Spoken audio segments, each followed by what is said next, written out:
الحمد للہ رب العالمین والصلاة والسلام علی سید الانبیاء والمرسلین اما بعد فاعوذ باللہ من الشیطان الرجیم بسم اللہ الرحمن الرحیم جزا اللہ عنا سیدنا محمد صلی اللہ علیہ وسلم ما هو اہلہ۔ احباب ذی وقار، دعا مانگنا بہت بڑی سعادت ہے۔ قرآن و احادیث مبارکہ میں جگہ بہ جگہ دعا مانگنے کی ترغیب دلائی گئی ہے۔ ایک حدیث پاک میں ہے، کیا میں تمہیں وہ چیز نہ بتاؤں جو تمہارے دشمن سے تمہیں نجات دے اور تمہارا رزق وسیع کرے؟ تو صحابہ کرام نے عرض کی، یا رسول اللہ علیہ وسلم ضرور بتائیے۔ تو ارشاد فرمایا، رات دن اللہ تبارک و تعالی سے دعا مانگتے رہو، کیونکہ دعا مومن کا ہتھیار ہے۔ حضرت سیدنا جناب محمد مصطفیٰ صلی اللہ علیہ وسلم کا ایک اور فرمان سنیے۔ فرمایا، بلائیں زمین پر اترتی ہیں، پھر دعا جب بندہ مانگتا ہے تو جو دعا اس سے جا ملتی ہے، پھر دونوں قیامت تک جھگڑا کرتے رہتے ہیں۔ اس کا مطلب یہ ہے کہ جب بلائیں بندے پر اترتی ہیں تو بلاؤں کے اترنے سے پہلے اگر اللہ تبارک و تعالیٰ کی بارگاہ میں بندہ دعا کرے تو دعا اس بلاؤں کو روکے رکھتی ہے۔ گویا کہ دعا مانگنا بلاؤں سے بندے کو محفوظ رکھتا ہے۔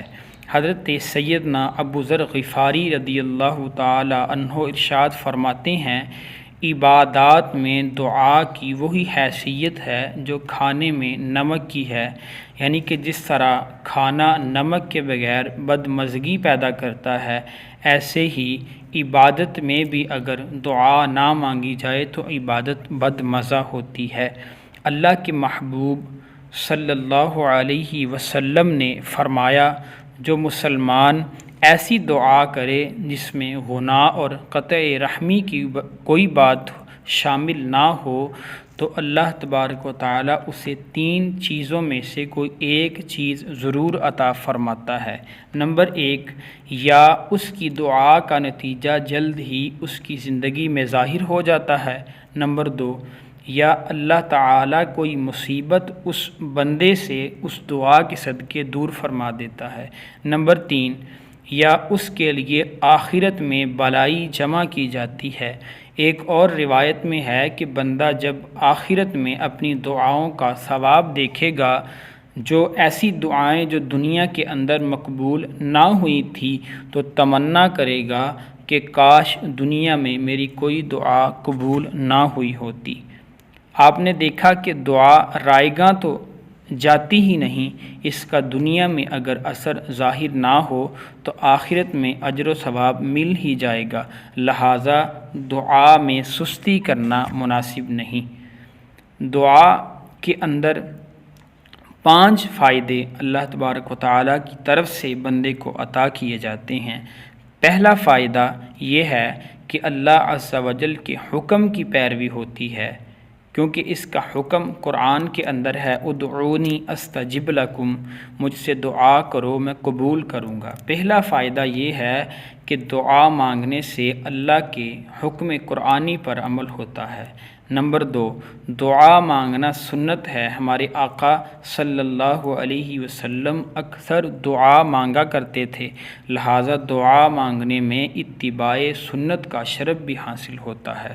نمبر 3، دعا مانگنے میں اطاعت رسول صلی اللہ علیہ وسلم بھی ہے کہ آپ صلی اللہ علیہ وسلم دعا کی اپنے غلاموں کو تاکید فرماتے تھے۔ نمبر 4، دعا مانگنے والا عابدوں کے زمرے میں آتا ہے، یعنی کہ عابدوں کے عبادت گزاروں کے گروہ میں داخل ہوتا ہے کہ دعا بذات خود ایک عبادت بلکہ عبادت کا مغز ہے، جیسا کہ حدیث شریف میں ہے، نبی مکرم صلی اللہ علیہ وسلم نے فرمایا، الدعاء مخ العبادہ، یعنی دعا عبادت کا مغز ہے۔ نمبر 5 یعنی کہ جو 5واں فائدہ دعا مانگنے سے حاصل ہوتا ہے وہ یہ ہے کہ دعا مانگنے سے یا تو اس کا گناہ معاف کیا جاتا ہے، یا دنیا میں اس کے مسائل حل ہوتے ہیں، یا پھر وہ دعا اس کے لیے آخرت میں ذخیرہ بن جاتی ہے۔ بعض اوقات یوں بھی ہوتا ہے کہ جب ہم اللہ تبارک و تعالیٰ کی بارگاہ میں کوئی دعا مانگتے ہیں تو قبول نہیں ہوتی، تو ہم اللہ سے شکوے کرتے ہیں کہ یا اللہ میں نے ایسا کون سا گناہ کر دیا کہ جس کی وجہ سے میری دعا قبول نہیں ہوتی، یا معاذ اللہ کچھ لوگ ایسے کہتے ہیں کہ باقی سب کی دعا اللہ قبول فرما لیتا ہے لیکن میں جب بھی دعا کرتا ہوں تو دعا قبول نہیں ہوتی۔ دعا کے اندر قبولیت میں جو تاخیر ہوتی ہے اس میں کافی مصلحتیں بھی ہوتی ہیں، کافی فائدے بھی ہوتے ہیں۔ حضور صلی اللہ علیہ وسلم کا فرمان ہے جب اللہ تبارک و تعالیٰ کا کوئی پیارا دعا کرتا ہے تو جبرائیل علیہ السلام سے اللہ تبارک و تعالیٰ ارشاد فرماتا ہے ٹھہرو ابھی اس کو نہ دو تاکہ پھر مانگے، مجھ کو اس کی آواز پسند ہے۔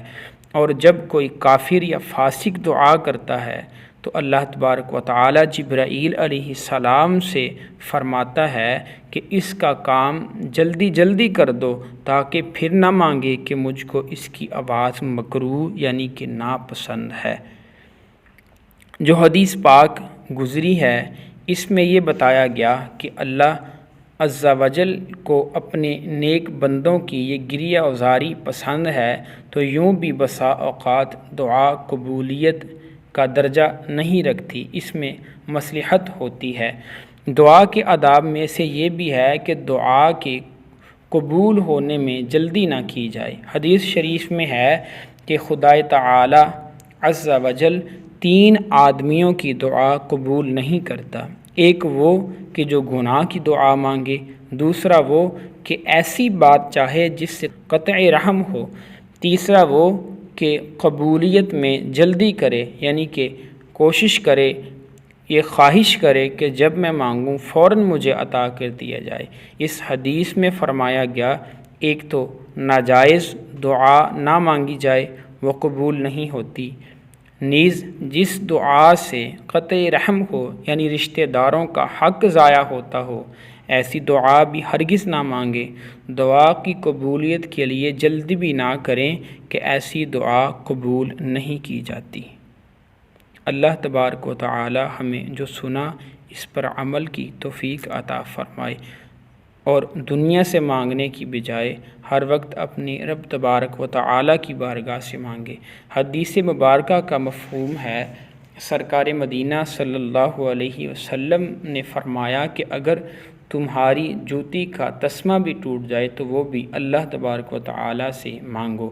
تو اللہ تبارک و تعالی سے ایک تو ناجائز دعا ہرگز نہ کریں، جائز کریں اور بار بار اپنے رب سے مانگیں۔ اگر بظاہر اللہ کی اس میں کوئی مصلحت ہو کہ دنیا کے اندر وہ دعا قبول نہ ہوئی، یا تو اللہ اس کے صدقے سے آنے والی آفتوں بلاؤں کو ہم سے دور فرمائے گا، یا بروز حشر وہ دعا ہمارے لیے باعث برکت اور باعث ثواب بنے گی اور ہماری نجات اور بخشش کا ذریعہ بنے گی۔